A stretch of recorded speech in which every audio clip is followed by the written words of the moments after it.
So here we are, October 21st. This is going to be most likely my final ride for the 2017 season. So I'm out for a little fall colors trip. I'm thinking I might head out Owen Sound Way and then head out towards Lion's Head maybe one last time. I was already in Markdale a couple times. And try and check out some nice scenery. It's an unbelievable 20 degrees today. So there's no excuse to not get out on the bike. So here I am, and I've always wanted to stop at this spot to kind of tell you what one of the locals told me, the story of this old house here. And what it was, I forget his name, let's just call him Old Nevercracker or whatever. Back in about 1930 or so, there was an old, or I should say at that time was a young, homeless man, barely out of his teens, and he had just made his way to Canada, and he made his way all the way up here into this area up near Meaford, and where the area was, still getting settled. Everyone had farms going, and that's about it. And so he had old, tattered, ripped clothing, and he was starving, and he wanted to find some farm work.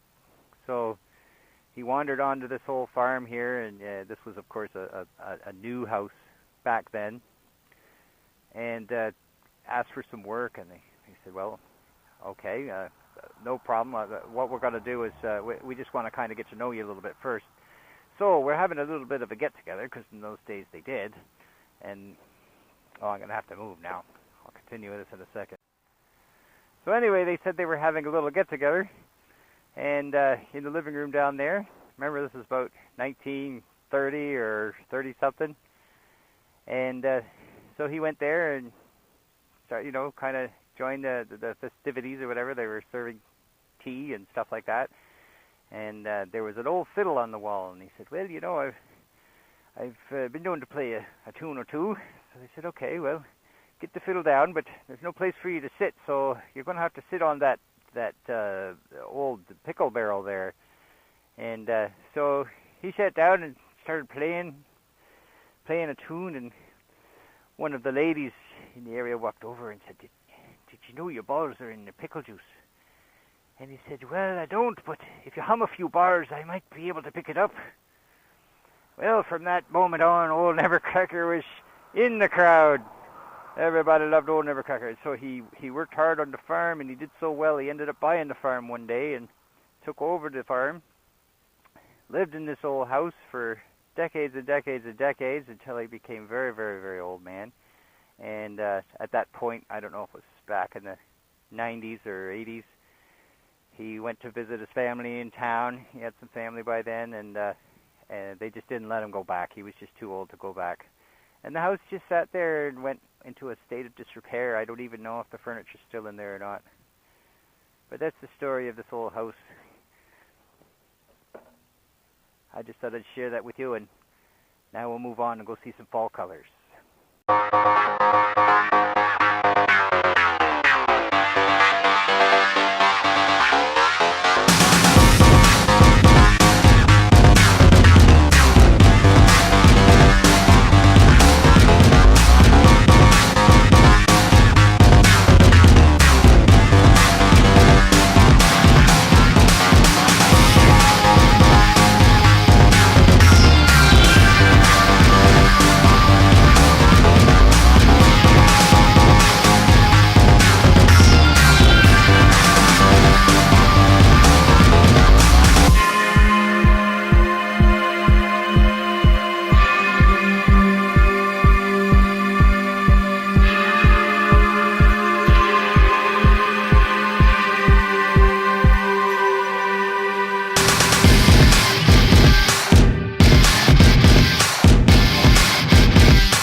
One thing on my advanced motorcycle driving contest that I passed with flying colors was cornering on tight, curvy roads. And I have to give some of the credit of that to the bike, because this C650 just does it effortlessly. You don't have to have any sort of advanced biking skills to do nice cornering with it. It just flows around the corners.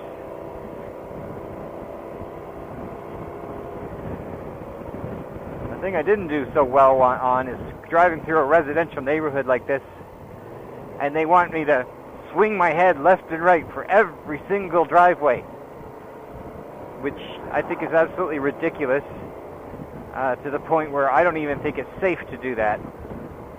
I mean, they got to realize, most of us guys going for full M's have been driving for years, and we've trained ourselves to use our peripherals and to view the entire scope in front of you for cars coming off of driveways or kids running across the road. I mean, most of us have those skills without having to swing our head left and right at every single driveway. So they dinged me quite a few points on my test because I wasn't going whoosh, whoosh, whoosh, whoosh, whoosh, whoosh, through the whole residential section. It's like, come on, give me a break. But I guess once you pass, you don't have to look back.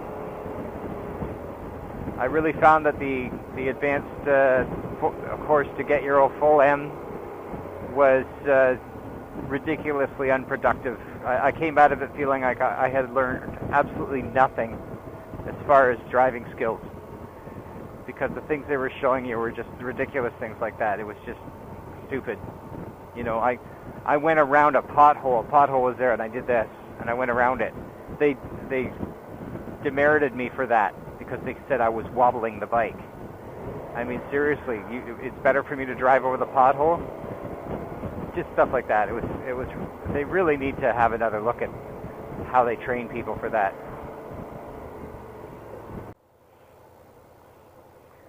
Downtown Owen Sound. Another thing I like about this bike is it's primarily made for riding around the city anyway, but it certainly has no trouble out in the country. Once I got this bike, I've never had issues with wind on the highways or being able to keep up or anything like that. Nothing at all. I find that if you're having issues with wind, it's probably your bike is too light. Anything less than 500 pounds, you're going to have wind issues. Now, I haven't driven it in gale force hurricane winds or anything, but I've driven it on some pretty gusty days, and just nothing. I mean, it doesn't even feel it.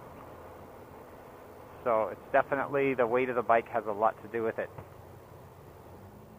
So I'm driving through Owen Sound, and this is part of the harbor, and I noticed the Chi-Chi-Man has already been brought all the way back here, and it's been parked.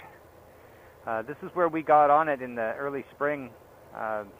We bought tickets where in the spring they take it from here all the way back up to Tobermory, and you have a lunch there, and it's about a 4-hour ride on the Chi-Chi-Man all the way up.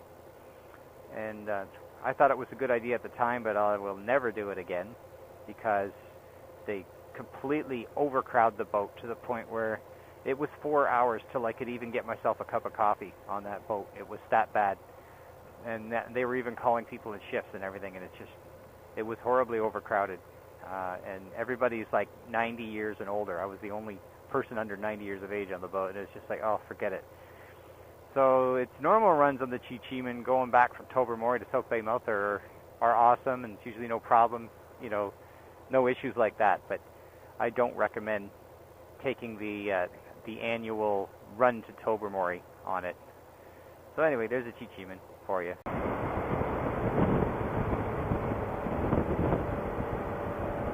Hard to hold it back.